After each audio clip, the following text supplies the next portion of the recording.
Imagine a battlefield, drenched in autumn rain.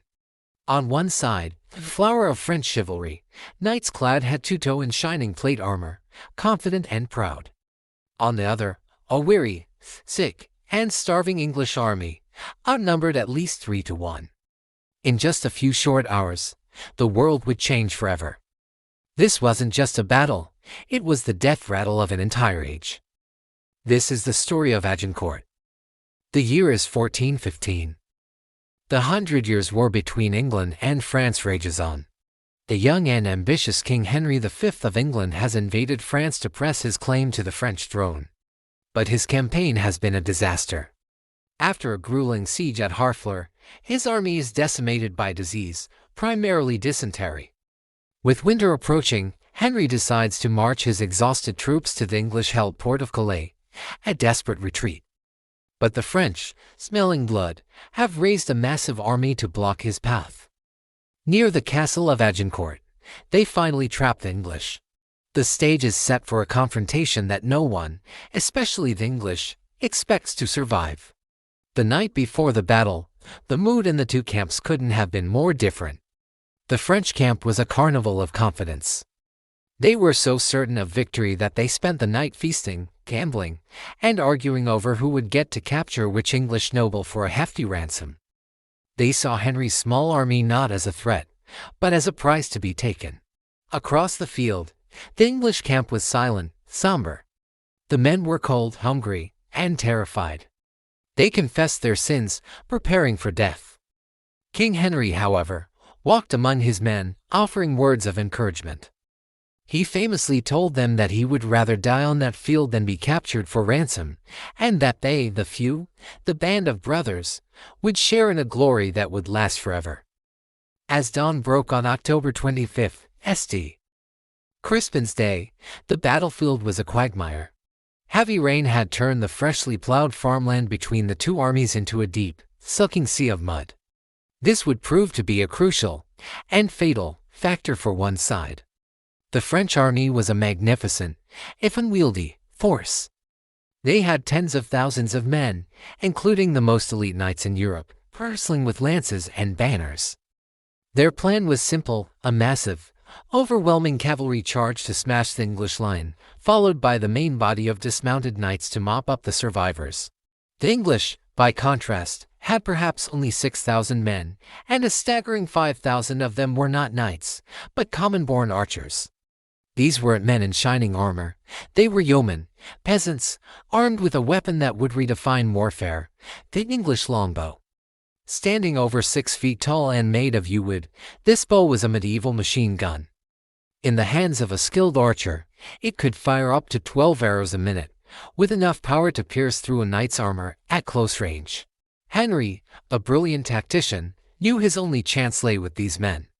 He placed them on the flanks of his small contingent of men-at-arms, their positions protected by a line of sharpened wooden stakes driven into the ground, a deadly surprise for any charging horse. For hours, the two armies stood facing each other, a tense standoff. The French, arrogant and impatient, expected the English to charge them. But Henry was clever. He knew his weak army couldn't survive a head-on assault on open ground. He had to force the French to come to him, across that deadly, muddy field. So, he gave a command that must have seemed like madness. He ordered his entire army to advance a few hundred yards, just into longbow range, and then replant their defensive stakes. It was a calculated risk, a taunt the French nobility couldn't ignore. Their pride stung, the French ordered to advance. The first wave of mounted knights spurred their magnificent war horses forward, their lances leveled, a thunderous charge meant to break the English spirit. But, as they galloped, the field of mud became their enemy. The horses, weighing over 1,000 pounds and carrying knights in full armor, sank deep into the mire, slowing their glorious charge to a stumbling, chaotic mess. And then, the sky went dark. From the English flanks, a storm of arrows, tens of thousands of them, rained down. The sound was described as a terrifying hiss, like a million snakes. The bodkin-tipped arrows plunged through the air, punching through the thinner armor on the horses and the visors of the knights. Horses screamed, reared, and fell. Throwing their riders into the mud and trampling those behind them, the charge dissolved into a horrifying pile-up of wounded men and animals. The few knights who reached the English lines were impaled on the sharpened stakes or were pulled from their saddles and dispatched by the lightly armored, agile English archers. Now came the second, and largest, French wave. Thousands of men-at-arms, dismounted and advancing on foot. They were the elite of France, but they were walking into a death trap. Funneled by the terrain into a narrow front, they were packed shoulder to shoulder, a perfect target for the English archers. Worse still, they were wearing heavy plate armor, weighing up to 60 pounds. Every step in the thick, boot-sucking mud was an exhausting effort.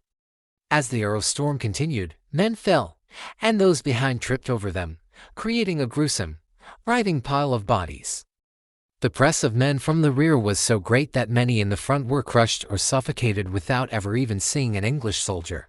As the French attack faltered, buried under its own weight, and the unrelenting hail of arrows, Henry gave the order for his men to counterattack. The English men-at-arms engaged the exhausted French knights, while the longbowmen, having used up their arrows, dropped their bows, drew their swords, hatchets, and daggers, and swarmed into the struggling French ranks.